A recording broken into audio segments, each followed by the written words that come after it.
Bueno, bienvenidos a todos y en especial a nuestros disertantes. Es un orgullo y un placer para la organización del Congreso y para la Cátedra de Psicología del Trabajo tenerlos hoy acá. Les quiero presentar al Viceministro de Salud de la Nación, el doctor Eduardo Bustos Villar, quien es exgerente general de la Administración Nacional de la Seguridad Social, ANSES, es ex subsecretario de Coordinación Técnica del Consejo Nacional de Políticas Sociales, exdirector provisional de Salud Pública de la provincia de Santa Cruz, ex coordinador ejecutivo de Políticas Sociales de la provincia de Santa Cruz, es médico, especialista en cardiología, clínica médica, médico sanitarista, especialista en administración de servicios de salud, magíster en prevención de riesgos laborales, magíster en salud mental, doctor en salud mental comunitaria y autor del libro ¿Y por qué no gato por liebre? Una mirada diferente sobre el estrés. Lo acompañan el licenciado Marcelo Caputo, quien es coordinador del Programa Nacional de Salud y Derechos Humanos del Ministerio de Salud de la Nación, licenciado en Psicología, y la licenciada Elizabeth Aranda Coria, quien es también coordinadora del equipo de investigación del Programa Nacional de Salud de Derechos Humanos del Ministerio de Salud de la Nación. Es también licenciada en Psicología. Vamos a hacer una breve modificación en cómo estaba prevista la ponencia del equipo por razones de horario y de agenda, en realidad, del viceministro. Vamos a comenzar con la disertación del viceministro.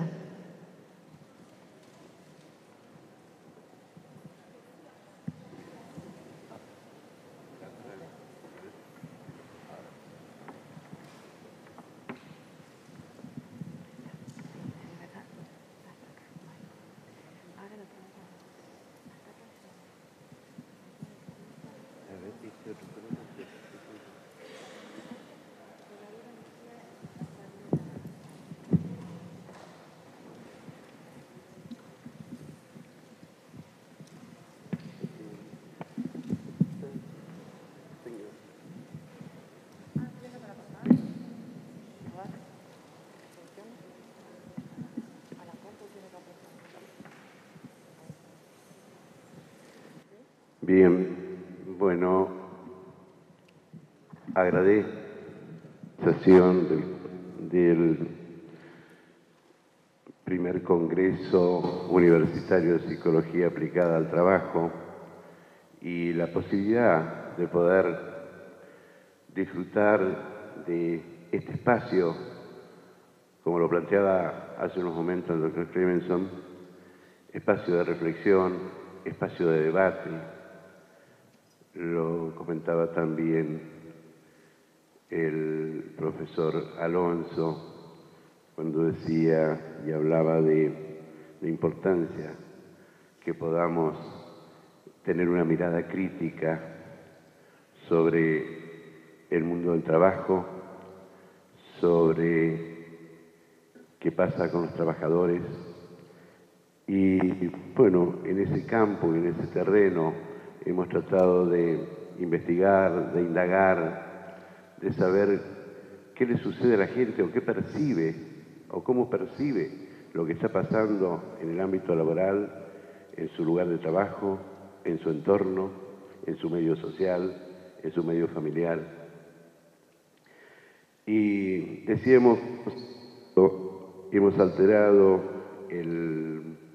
la presentación porque en realidad esto va al final, pero por razones de compromisos que debo cumplir, me voy a permitir poner a consideración de ustedes esta mirada que tiene que ver con una mirada diferente del estrés laboral, del síndrome de burnout y de lo que nosotros denominamos hostigamiento laboral,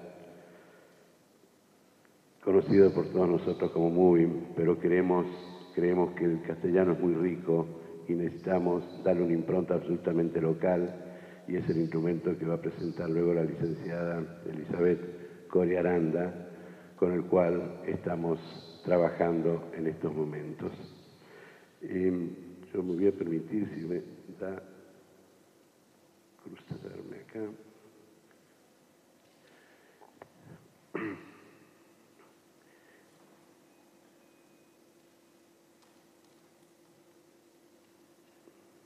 Hostigamiento laboral.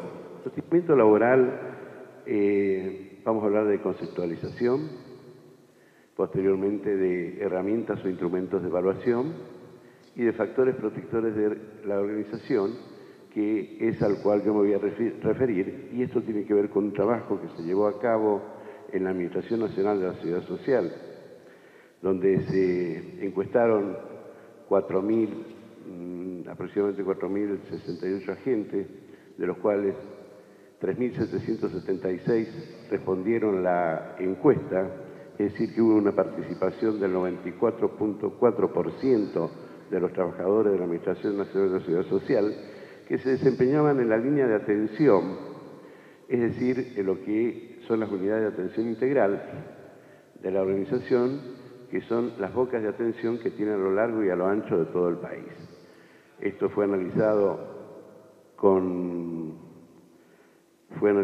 desde la mirada regional, es decir, 7 regiones en el país, por aspectos culturales, geográficos, climatológicos, de flujo de demanda. También fue analizado por sexo o por género y por roles. Y escuchábamos al profesor Clementon cuando hablaba de la importancia de la definición de roles, de conflicto de roles, de cómo una organización debe definir previamente un plan estratégico, un programa obligatorio anual, es decir, todas las organizaciones tienen alguna estructura que persigue como finalidad obtener resultados. Y en esta organización, que en realidad es un cuerpo social para la seguridad y la protección social, lógicamente tiene una doble carga de responsabilidad el trabajador, porque por un lado tiene su propia responsabilidad laboral, pero frente a suyo tiene a una persona que demanda un beneficio, que es un sujeto de derecho y que exige y pide ser atendido, y respuestas que a veces en una temática tan compleja como es el de la seguridad social implica una carga emocional muy importante. De cualquier modo, vamos a hablar de qué es lo que sobre qué deberíamos trabajar, qué cosas debemos tener en cuenta y algunos aportes que hicimos para ver cómo enfrentamos las situaciones adversas desde la propia subjetividad, de la propia individualidad, lo colectivo, lo social, lo organizacional y también la situación del trabajador frente a las situaciones adversas. Y bueno, parafraseando a Enrique Pichón Rivière, decimos que la lucha por la salud no es solo la lucha contra la enfermedad, sino esencialmente contra los factores que la generan, que la producen. Y en esto coincidimos también con Ramón Carrillo cuando él decía que frente a la enfermedad que genera la pobreza, la tristeza y el infortunio social de los pueblos, los microbios son una pobre causa de enfermedad. Si unimos estos dos pensamientos, de ambos con una mirada de lo social, la mirada de Ramón Carrillo como sanitarista, primer ministro de Salud de la República Argentina, lo conceptualizaba como un abordaje sociosanitario, es decir, donde la salud no es solamente la salud, sino que tiene determinantes sociales, determinantes culturales, determinantes biológicos, determinantes ambientales, y podríamos seguir hablando de cuántos determinantes intervienen en las condiciones de salud, que era lo que planteaba Ramón Carrillo, y que refuerza de este modo Enrique Pichón Rivière.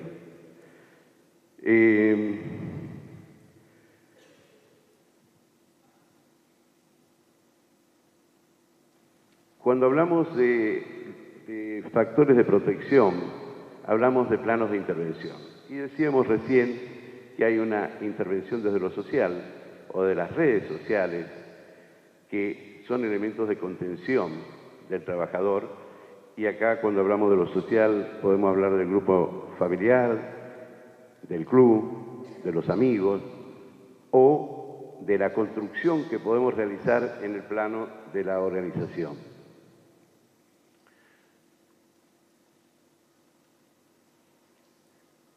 Desde lo organizacional también vamos a ver cómo se pudo trabajar esto en esta experiencia que nosotros estamos relatando, y también desde lo individual. En la Secretaría a mi cargo hemos creado el Programa Nacional de Salud y Derechos Humanos. Esto tiene una pequeña historia. Primero porque decimos que la salud es un derecho humano universal y es factor clave del desarrollo humano sostenible. Y la comunidad internacional y Argentina han reconocido este principio, que de este modo la salud se convierte en un componente ético en el desarrollo de las sociedades democráticas. El acceso equitativo a una salud de calidad, equitativa y solidaria, y con justicia social, promueve la inclusión social y disminuye las brechas de inequidad socioeconómica. La salud como cuestión social supone reconocer el rol del Estado como instrumento de redistribución con el objetivo de disminuir las desigualdades preexistentes entre las personas.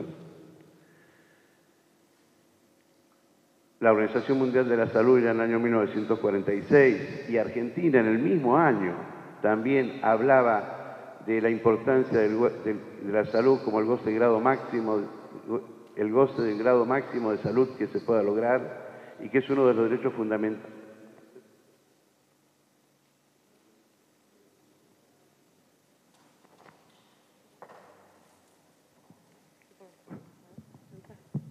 Hola. Hola.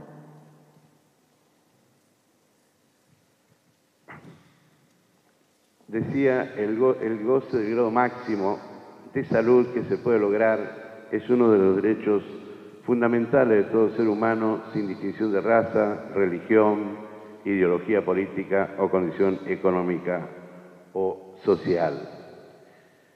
Y esto se pudo lograr que el Consejo Directivo de la Organización Panamericana de la Salud en el septiembre del año pasado, del 2010, y a instancia de una propuesta de Argentina como integrante del Comité Ejecutivo de esta organización, se emitiera la resolución R8, resolución número 8, de reunión del Consejo Directivo del 50º año, es decir, cumplía los 50 años la Organización Panamericana de la Salud. Desde el año 2001 venía trabajando por la posibilidad de incluir como recomendación para los países miembros el que cada uno de los países tuviera un área que trabajara sobre los derechos de los trabajadores, sobre el derecho a la salud. Y fue a instancia de Argentina que propusimos en la reunión del Comité Ejecutivo y luego fue llevado a la Asamblea del Consejo Directivo esta resolución que está orientada a la salud y los derechos humanos, fortaleciendo la capacidad técnica de las autoridades sanitarias para trabajar con las entidades gubernamentales de derechos humanos, evaluando y vigilando la implementación de los instrumentos internacionales de derechos humanos relacionados con la salud. El goce y el ejercicio de los derechos humanos actúan en sinergia. Así, dice, cierto grado de salud física y mental es necesario para poder ejercer los derechos humanos y las libertades fundamentales que han sido reconocidas internacionalmente y de esta forma participar en la vida civil, social, política, cultural y económica de un Estado. Al mismo tiempo, el ejercicio de los derechos humanos y las libertades fundamentales es esencial para disfrutar de un verdadero bienestar físico y mental. Y así decimos que el derecho a la salud tiene que ser accesible, que tiene que haber disponibilidad de servicios, que los servicios deben ser de calidad y que tiene que haber una adaptabilidad a las posibilidades de acceso por parte del sujeto de derecho, es decir, de las personas. La disponibilidad se relaciona con el hecho de contar con un número suficiente de establecimientos, de bienes y servicios. La accesibilidad con los recursos mencionados deben ser accesibles a todos sin discriminación. siendo accesible físicamente, con asequibilidad y con acceso a la información. El Programa Nacional de Salud y Derechos Humanos tiene por objetivo proteger los derechos humanos de las personas en su relación con la salud.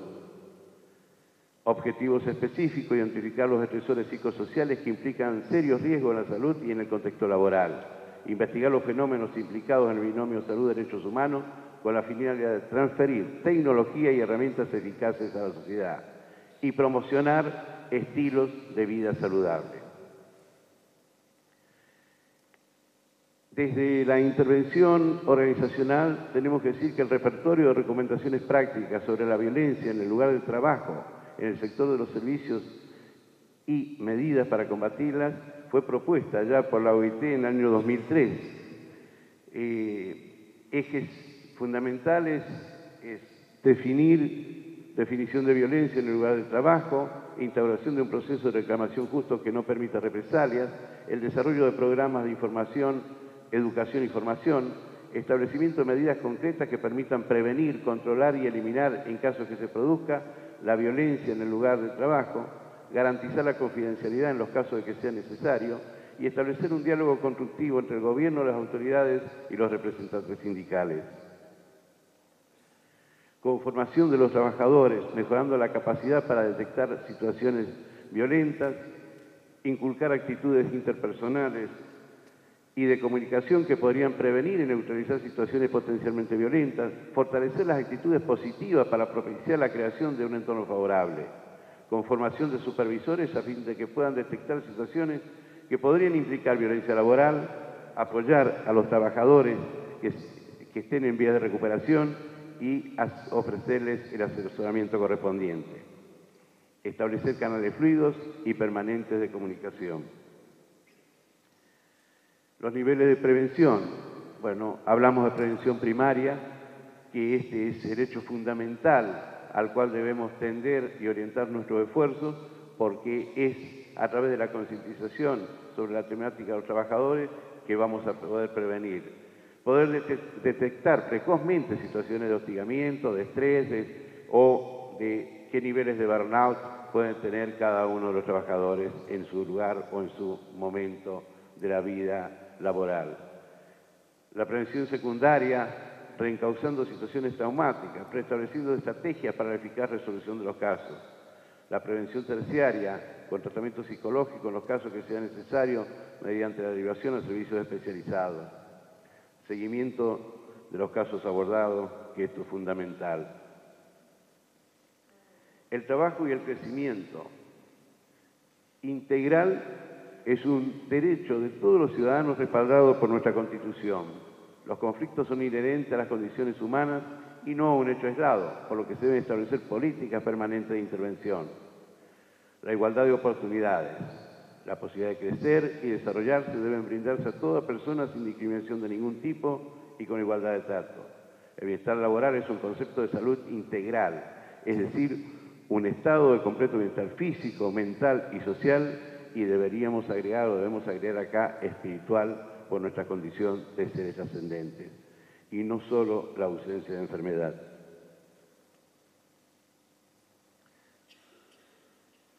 La experiencia ANSES es la que estamos y sobre la cual hemos basado todo el desarrollo de estas propuestas a partir de esta investigación que, como decía, se realizó en todo el país.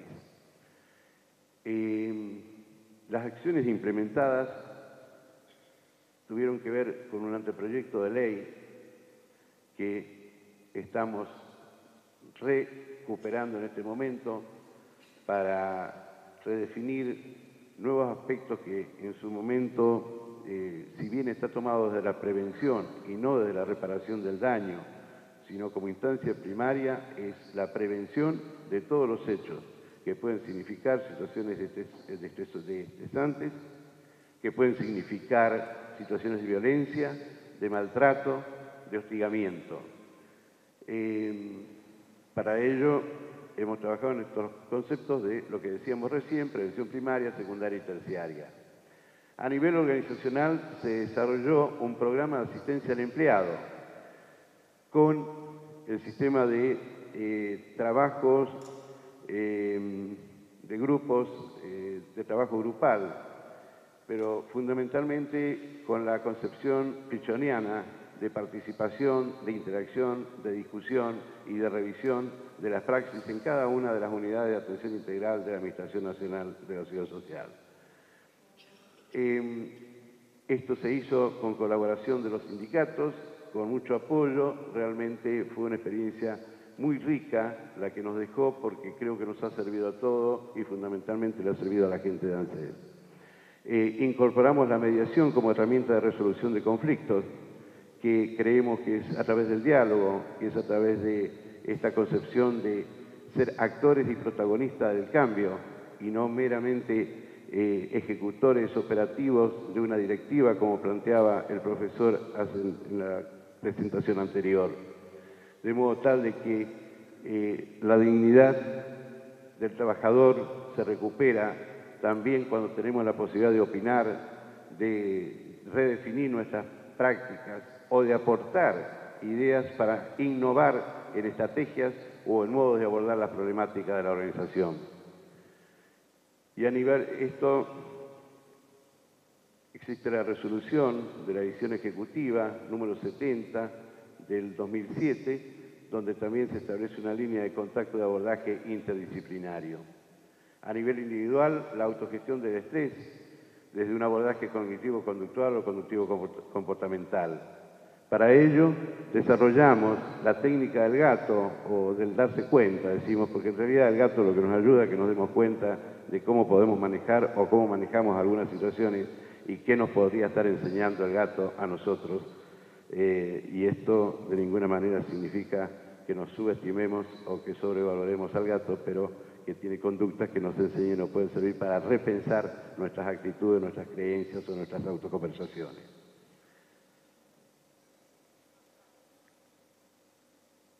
Nosotros decimos hacia un recupero de valores, porque si no hay una concepción ética, un marco referencial ético en la organización, es muy difícil que podamos hablar de la dignificación y del protagonismo de los trabajadores. Entonces, creemos que el recupero de valores pasa por recuperar la cultura del trabajo, de la responsabilidad, del compromiso, del respeto, pero fundamentalmente de la solidaridad. Y cuando tenemos estos componentes que vemos acá, seguramente que la salud es para todos.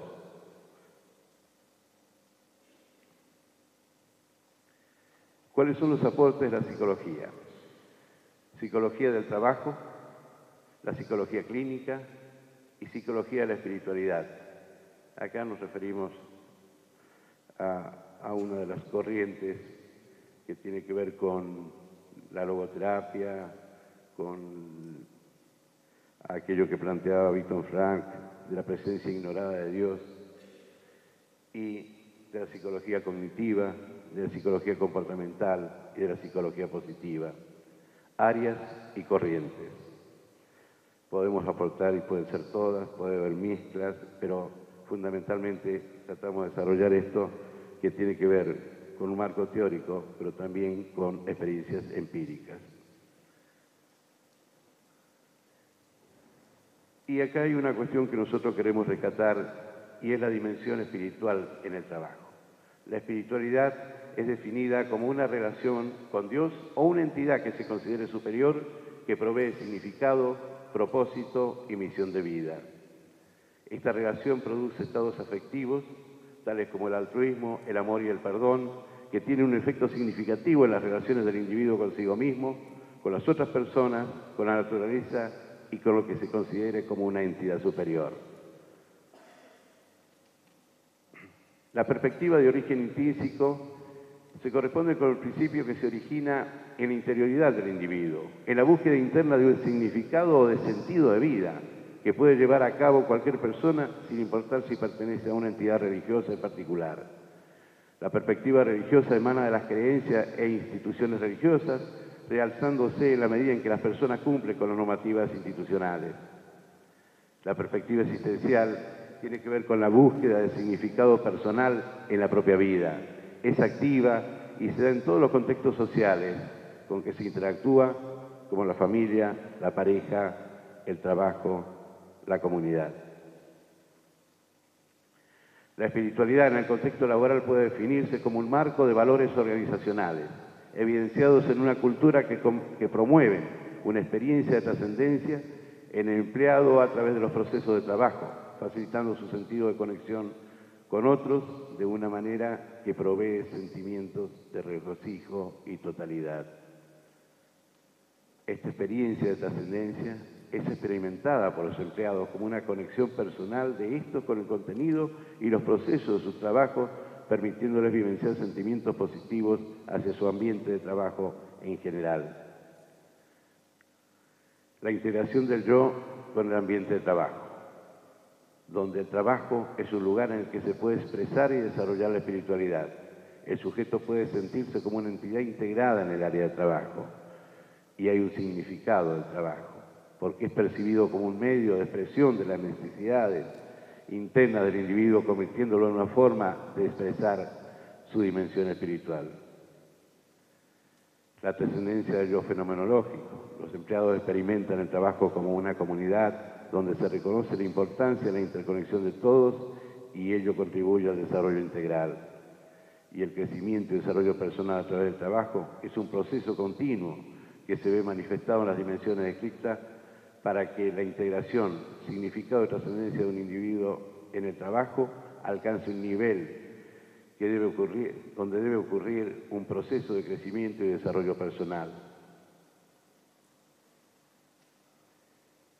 El modelo tiene que ver con lo que proponía aquí en el año 2005, que hay elementos interpersonales.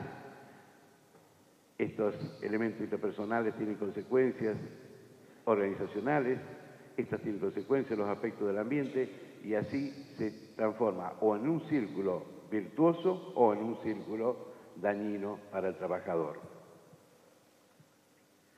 El modelo de espiritualidad del trabajo toma en consideración elementos interpersonales, decíamos la honestidad, la creatividad, la proactividad, la confianza en sí mismo, aspectos del ambiente externo del trabajo, sentido de propósito, apoyo al logro de objetivos, respeto, altos estándares éticos y la relación de estos aspectos y sus consecuencias organizacionales que tienen que ver con el aumento del trabajo en equipo, con mayor armonía laboral, con equidad en el trato al empleado y con mayor productividad. Este modelo se visualiza como cíclico y se distingue por un intercambio dinámico entre los componentes anteriormente mencionados y la evaluación continua de la persona sobre los efectos de esta interrelación. ¿Qué debemos considerar en este tema? Que es una dimensión importante para estimular el crecimiento y el desarrollo personal, que es una parte esencial e integral del desarrollo de la personalidad del individuo, que el trabajo proporciona un significado, un sentido y un propósito, que brinda beneficios en las áreas de la creatividad, de la honestidad, de la confianza y del compromiso, redundando en un mejor desempeño organizacional, que se considera una base sólida para el desarrollo de estrategias efectivas que repercuten en ambientes de trabajo psicológicamente más saludables.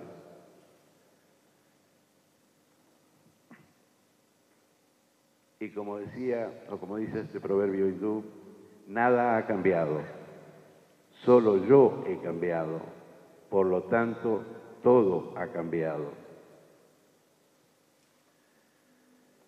Y esto tiene que ver con cómo reducir las variables de vulnerabilidad frente a las situaciones de sobrecarga laboral, de hostigamiento o de demandas excesivas y de violencia a veces intraorganizacionales y a veces de los propios sujetos de derecho que demandan servicios o beneficios.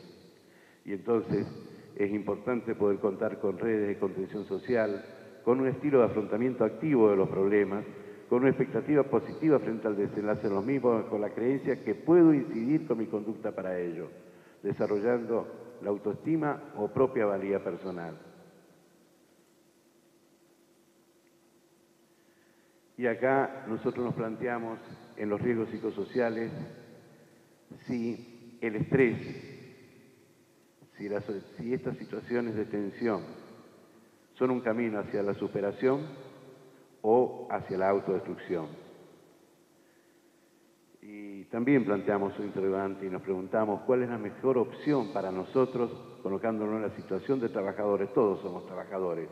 En cualquiera de las instancias de nuestra vida tenemos un trabajo, tenemos un proyecto, tenemos un modo de realizarnos, tenemos un sentido de vida. Trabajamos estudiando, o trabajamos para estudiar y estudiamos trabajando, o tenemos responsabilidades familiares, sociales, institucionales. Entonces, nosotros decimos que para decidirlo debemos analizar detenidamente nuestras interpretaciones o diálogos interiores. ¿Qué significa esto? Que nuestros diálogos interiores pueden tomar la forma de autoconversaciones, el famoso rumiar lo que me sucedió, que estas autoconversaciones para un determinado hecho activante o estresor puede ser negativo o racional, donde la autoconversación toma un tono de agresividad, negativo y racional, donde el mensaje es el furor, la ira y la violencia. Puede ser neutro, el hecho estresor no produce respuesta significativa, o puede ser una activación positiva que toma la forma de un mensaje constructivo, creativo, innovador. Vemos entonces que un evento determinado no es el que nos altera, sino cómo lo interpretamos.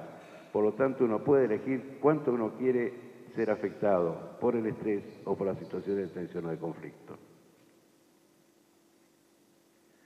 El modelo cognitivo-conductual aborda los trastornos de ansiedad utilizando dos estrategias fundamentales, la de sensibilización sistemática y técnicas de relajación.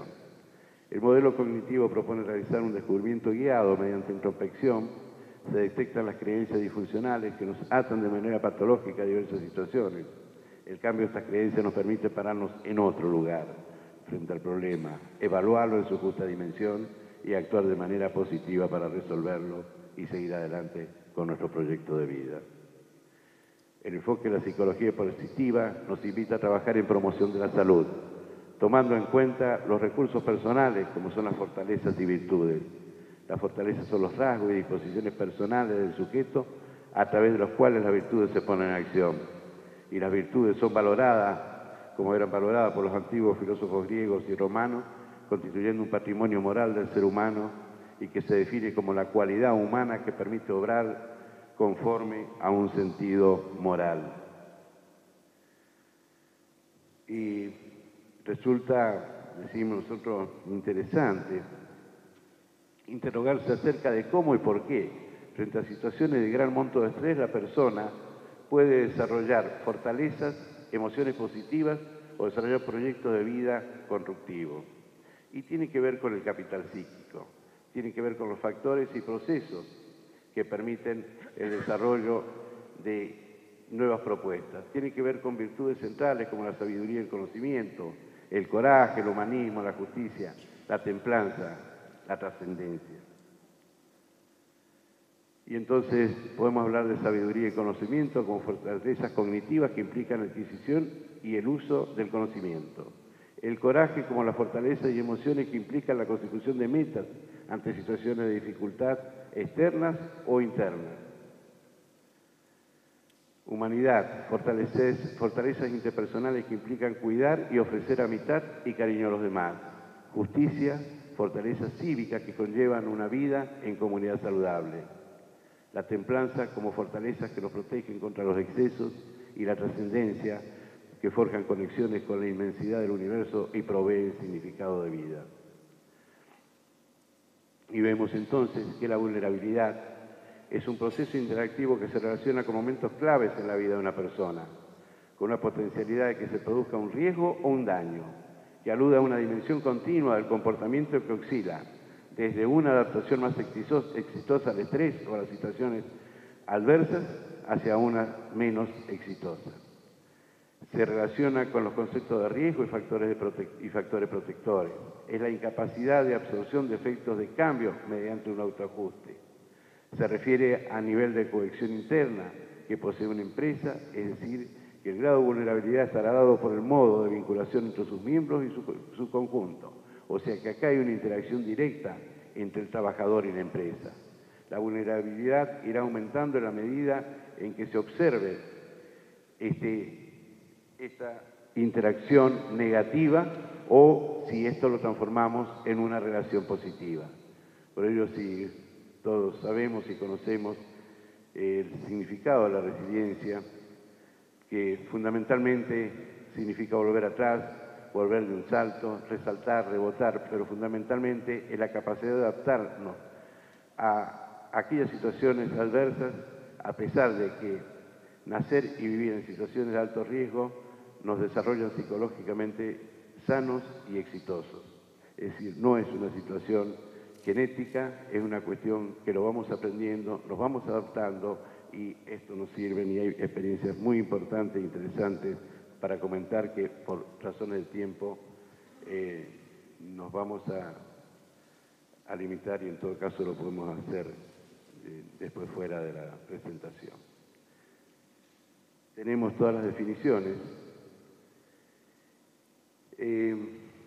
También tenemos el concepto del yo, de la moralidad, de la introspección, de la independencia, de la capacidad de relacionarse, del humor, de la creatividad. El término, esto es un mandala, pero en realidad es una construcción para tratar de hacerlo más agradable la presentación de todos estos elementos que tienen que ver con nuestras actitudes personales. A partir de la implementación de la técnica del gato, la propuesta es trabajar para que las personas logren una mejor calidad de vida laboral y personal. La teoría de las fortalezas, en tanto recursos personales que pueden ser promovidos de las instituciones, resulta un marco útil para generar cambios o impactos a partir de la implementación de intervenciones para facilitar su desarrollo. Dentro de las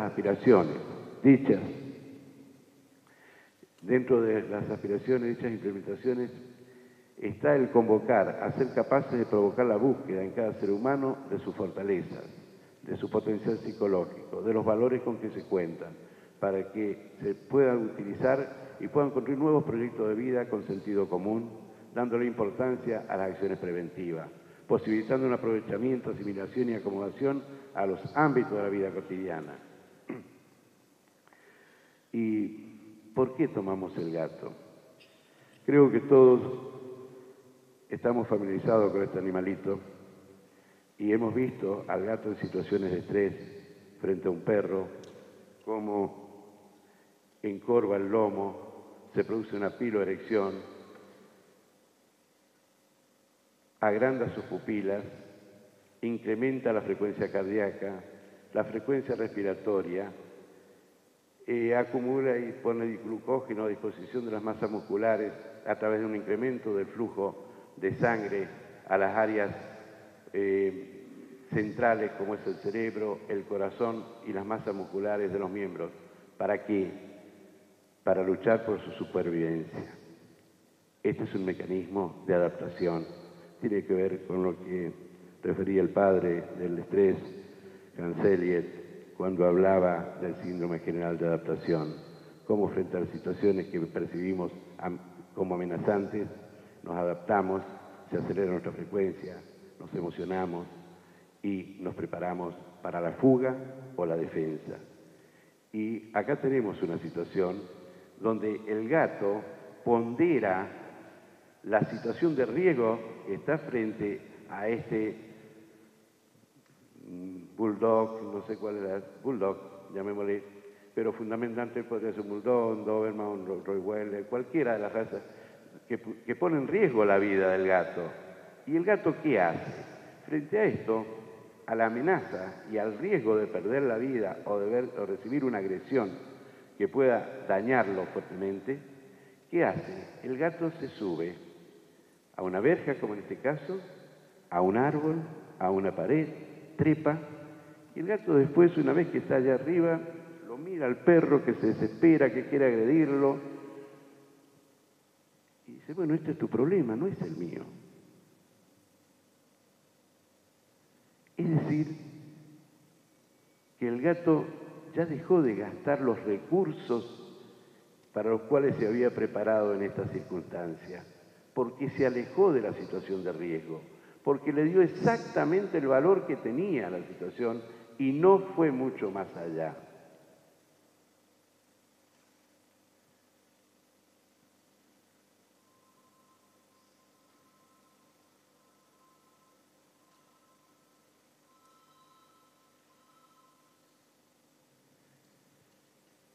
Esta sería una manifestación de estrés agudo. El estrés agudo tiene que ver, y esta gráfica nos muestra, esta es la gráfica del gato, que frente al agente estresor, el gato genera una fase de defensa-fuga donde hay un desgaste o un gasto energético importante de mediadores neuroquímicos que también hoy sabemos que lo vemos por PET, por resonancia magnética funcional, pero una vez que se alejó del agente estresor, en este caso llamémosle perro, el gato vuelve a la situación de reposo con una relación costo-beneficio o costo-efectividad sumamente eficiente. Gastó estrictamente lo que necesitaba para poner a salvaguarda su vida y poder continuar, y preparado para que frente a un nuevo evento reaccionar del mismo modo, con el mismo gasto energético, no exponiéndose más allá, y lo podríamos extrapolar a distintas situaciones. Es decir, que el estrés agudo, cuando supone una actitud positiva, es el estrés realizador, el estrés de la salud, el estrés del éxito, el euestrés.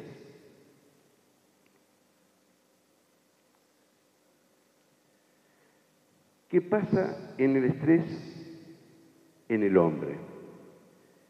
El estrés que se prolonga más allá del estrés agudo, porque en realidad el estrés crónico es la suma de todos los episodios de estrés agudos vividos y que a través de autoconversaciones negativas, lo que hacemos frente al agente estresor, frente al mecanismo de defensa similar al del gato, que cuando nos alejamos del agente estresor, lo que hacemos es comenzamos a rumiar todo el daño que me hizo, la estafa que me causó, la agresión, el insulto, el que cruzó el semáforo en rojo y pudimos impedir un impacto. Es decir, y llego a casa y le cuento a mi esposa, y llegan mis hijos y le cuento a mis hijos. Y claro, cuando voy a dormir, cuando quiero descansar, tengo un nivel de catecolamina circulando en sangre y de cortisol que realmente supera cualquier posibilidad de restaurar rápidamente el equilibrio. Con lo cual, cuando voy a dormir, no duermo en un sueño fisiológico, reparador, restaurador, sino que es el sueño de la tensión, de la contracción, del cual nos despertamos muchas veces con salto, con sobresalto. Y como dormimos mal y el sueño ha sido escaso, lógicamente al iniciar la jornada ya la comenzamos con un déficit, con un saldo negativo en la cuenta de los neuroquímicos o de los neurotransmisores, y así sucesivamente vamos en el tiempo cayendo ¿a qué? Al agotamiento, al estrés crónico, al burnout breve, leve, breve, moderado, grave, y a la pérdida del sentido de vida. Y entonces, acá hablamos del estrés crónico, del distrés, de la autodestrucción, del fracaso, de la depresión y a veces del suicidio. Suicidio que puede ser demográfico, que puede ser social en un aislamiento total o que puede ser profesional con abandono de la profesión. Hay distintas formas o distintas modalidades. Tiene que ver con la generación de ansiedad, de inquietud, de irritabilidad, de agresividad, de inseguridad, supone insomnio, angustia, depresión y somatizaciones de todo tipo, de lo cual ustedes saben mucho más que yo. Yo lo defino como el estrés crónico, lo defino como el hombre contra sí mismo, en una actitud autodestructiva.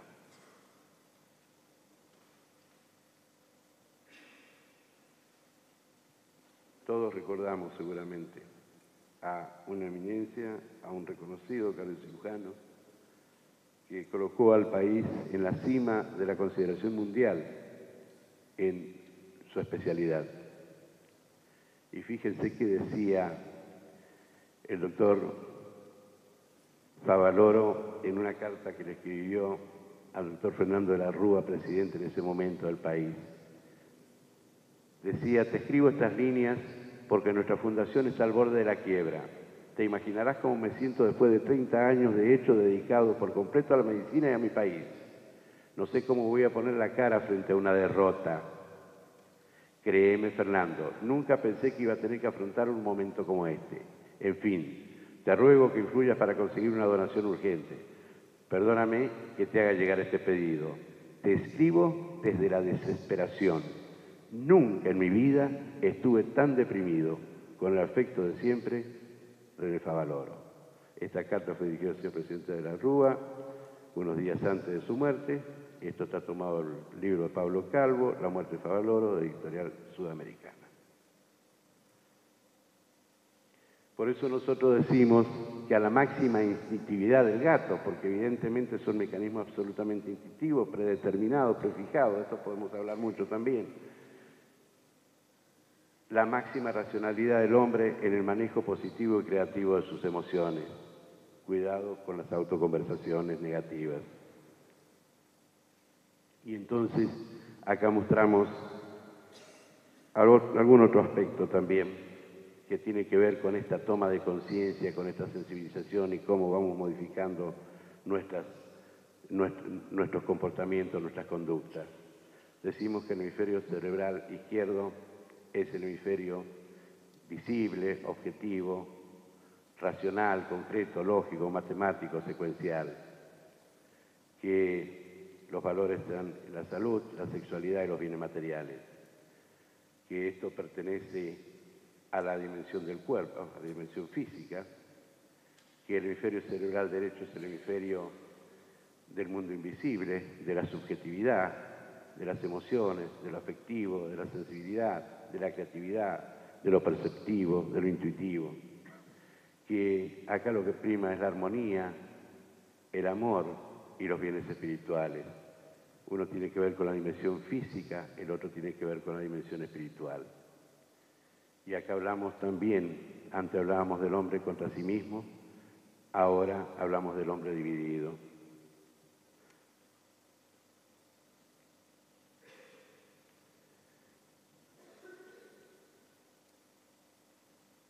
Y el hombre en equilibrio.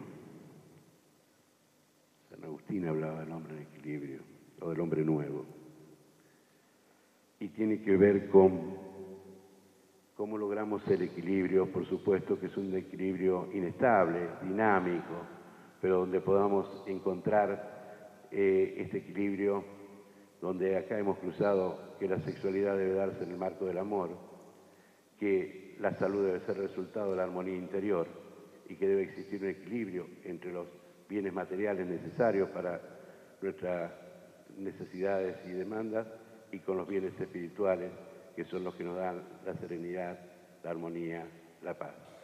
Es decir, la dimensión humana, la dimensión del hombre nuevo, del hombre centrado, del hombre en equilibrio. Y acá tenemos otra imagen, y decimos que Teresa, y todos sabemos que murió de vieja, disculpen la expresión, porque se murió en los años, y no porque hizo una vida fácil, fue de sacrificio, de renunciamiento, de entrega, de estar con los menesterosos, retirando gusanos y todo lo demás. Conocemos su vida, así que no vale más. Pero sí hay una cosa que es importante, que es con los pies en la tierra, trabajando solidariamente y comprometidamente, con mucho amor, y el corazón en el cielo. Este sería la expresión de ese equilibrio que hablamos entre el hemisferio cerebral derecho y el hemisferio cerebral izquierdo, el hemisferio de la racionalidad, el hemisferio de las emociones y el equilibrio que nos permite llegar a viejos y morirnos de viejos, pero en esta dimensión. Por ello, la propuesta, y ya para finalizar, es cambiar la actitud frente a la vida, asumiendo una actitud positiva, creativa, constructiva, en procura de una verdadera realización como persona, a través de una revalorización personal, rescatando nuestra condición de ser trascendente, único, exclusivo, con potencialidades, talento, capacidades, sensibilidad y espiritualidad, consustancialmente libres para responder y optar en cada instancia de nuestra existencia, redescubriendo el sentido de nuestra profesión o rol, en una dinámica de amor a través de la cual nos realizamos y ayudamos a la realización de los demás. Con una nueva escala de valores donde primen el amor, el respeto, la comprensión y la solidaridad. Robert Elliott, un cardiólogo de California, después de haber sufrido, 'su primer infarto de miocardio, decía que es evidente que no podemos cambiar el mundo, pero sí el precio que pagamos por observarlo, consiguiendo un equilibrio entre el comportamiento y los hechos.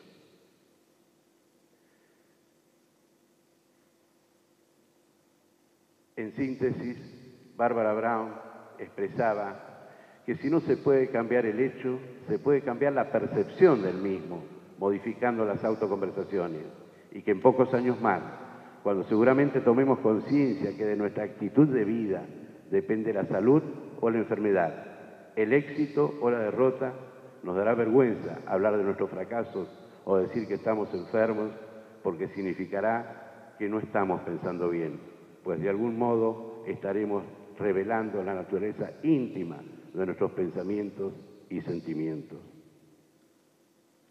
Y con John Milton decimos que la mente es el único lugar que por sí misma puede transformar el paraíso en un infierno o el infierno en un paraíso. Muchas gracias.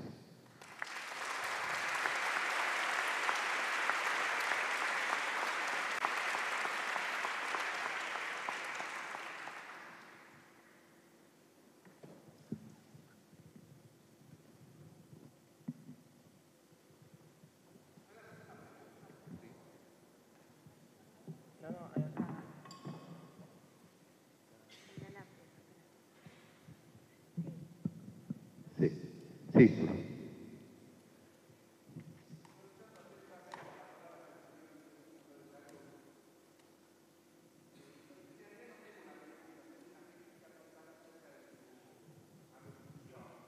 Sí.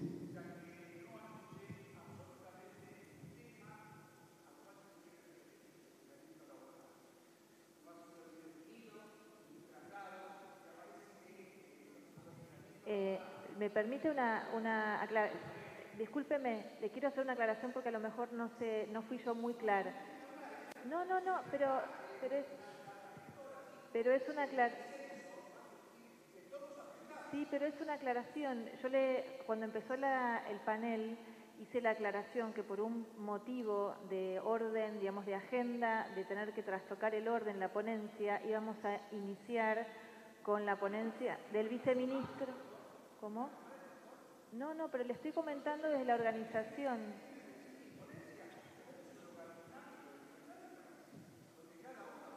Es así, lo escucho.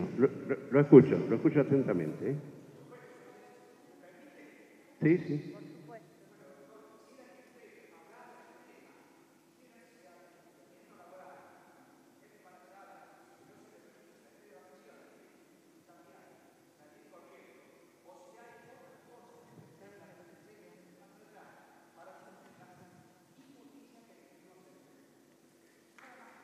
Bien. Bueno, yo le voy a responder a la primera pregunta por qué hice esta presentación final, porque en realidad ahora se va a hablar de hostigamiento, era un problema de agenda y de tiempos, nada más, que tuvimos que alterar porque se prolongó en alguna medida el momento del inicio de la exposición. Yo iba a hablar al final para, una vez que viésemos todo lo que es hostigamiento, instrumento de colección de datos, el por qué y el para qué de todo esto y cuáles son las herramientas que desde la organización uno puede trabajar desde la participación de los trabajadores, que esto se ha hecho, hay testimonio de esto, podíamos lograr nosotros en esta revisión, desde lo organizacional, desde lo social y desde el trabajo individual. Ese ha sido el motivo por el cual se alteró el orden de la exposición y nada más, y le pido disculpas y por favor me interesa después, yo le voy a dejar mi dirección, mi tarjeta, podemos sentarnos a conversar porque creo que todos los aportes contribuyen a esta construcción. Dije al comienzo y cuando abrimos este evento que esto es una construcción colectiva, que es una construcción plural, que tenemos que trabajar desde la diversidad, de las distintas miradas, pero con un objetivo común, que es cómo mejoramos la calidad de vida de cada uno de nosotros, cómo apostamos al desarrollo humano a partir de qué cosas tenemos que ir modificando, qué cosas tenemos que ir haciendo, pero lo vamos a hacer juntos y entre todos. Así que le pido disculpas.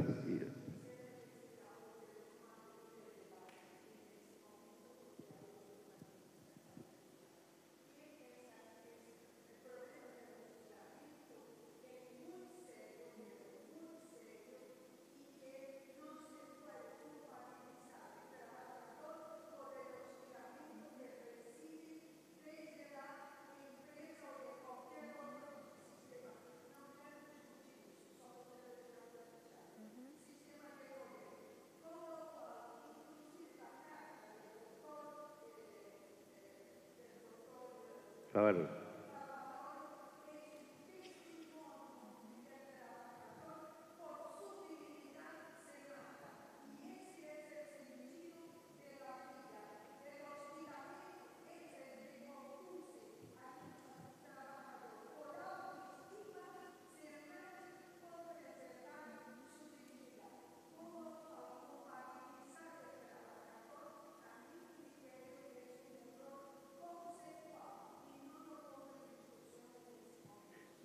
Compartimos la posición, no victimizamos, al contrario, trabajamos de la prevención, por eso investigamos y por eso estamos preocupados por el tema.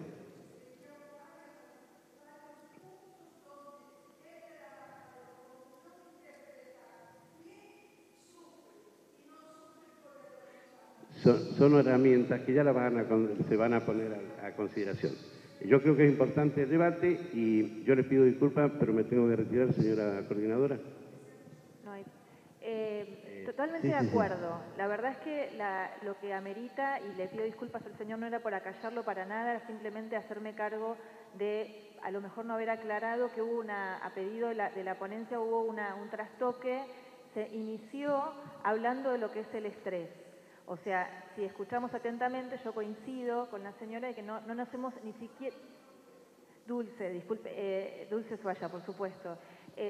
Que no nos hemos ni siquiera asomado a empezar a conversar respecto de lo que es el tema de hostigamiento laboral. Lo que se expuso, en esto, a ver, yo doy mi parecer de lo que he escuchado, es el impacto vinculado al estrés y digamos, una conceptualización de lo que es el estrés, pero no hemos hablado ni siquiera de hostigamiento laboral. En ningún caso coincido plenamente con la postura, que podemos hacer cargo a la tramitación vía percepción por parte de quien sufre el hostigamiento. Yo le quiero dar la palabra al licenciado Caputo, que es quien sí está asignado en la mesa para poder referirse a lo que es el hostigamiento laboral. Bueno, ¿qué tal? Muy buenos días. Yo también me pliego a las disculpas. Realmente la presentación tenía otra estructura prevista y no solo no comenzamos con la conceptualización del hostigamiento laboral, sino que lamentablemente, para no correr toda la agenda del Congreso, no vamos a poder en este momento desarrollarla. Yo los invito, mañana hay un taller que estaba previsto sobre calidad de vida laboral, es un taller que está de 12:30 a 13:30. Durante ese espacio vamos a desarrollar todo lo que venimos desarrollando, todo lo que venimos realizando en el programa de salud y derechos humanos.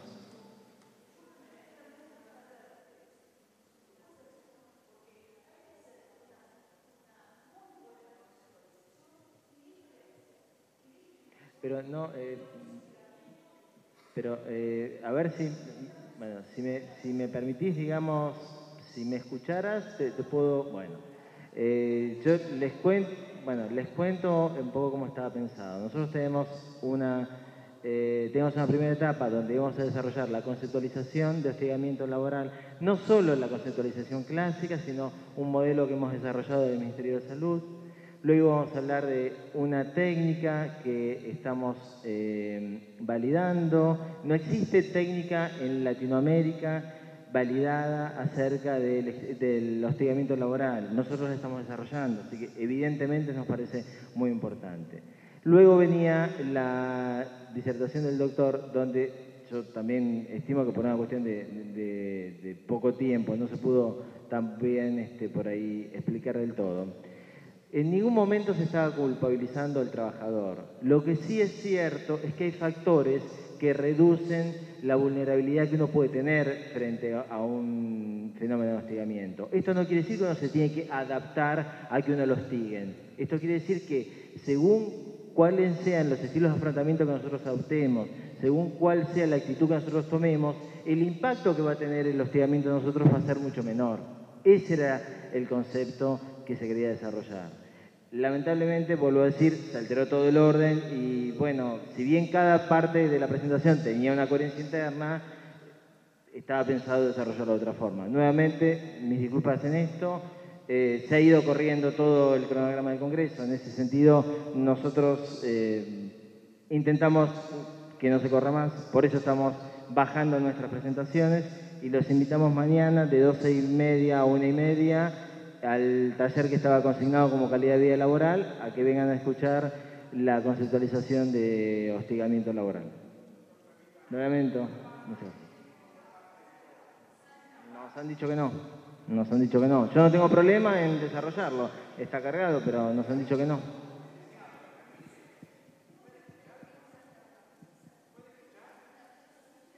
Si le está escuchando a la señora.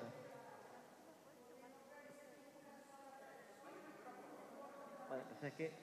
Vamos a tomar todo el tiempo que sea 10, media hora. Si no, lo hacemos mañana. Porque no podemos. Después de tanta tolerancia, ¿lo hacemos bien o no lo hacemos?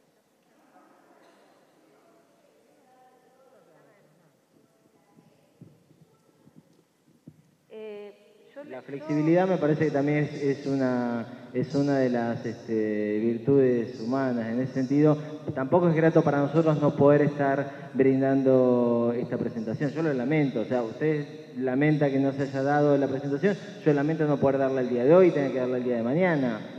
Que nos excede en algún punto. La vida no puede planificarse absolutamente. Hay imponderables que hacen que las cosas se tengan que diferenciar.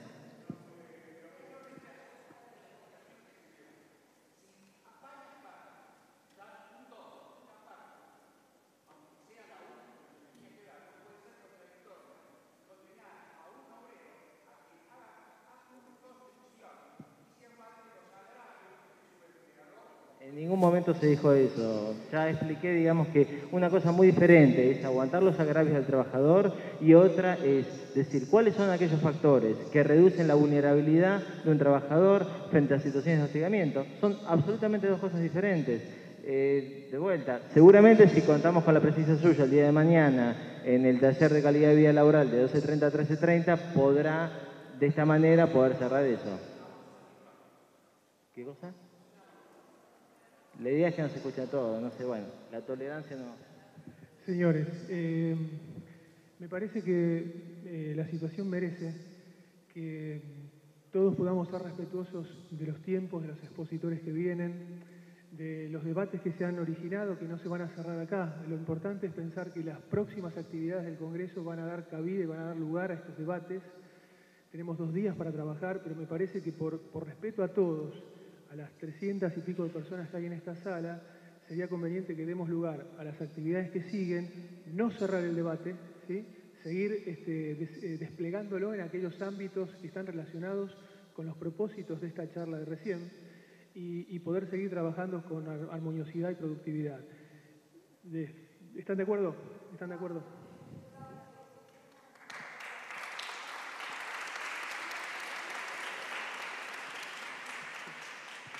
Entonces, vamos a dar lugar a esta definición de cómo vamos a seguir con los tiempos. Los invitamos a las próximas 4 actividades que siguen. Se nos va a correr un poco más el tiempo para adelante, pero vamos a poder tener un día productivo como lo habíamos planteado, ¿sí? Les agradezco mucho.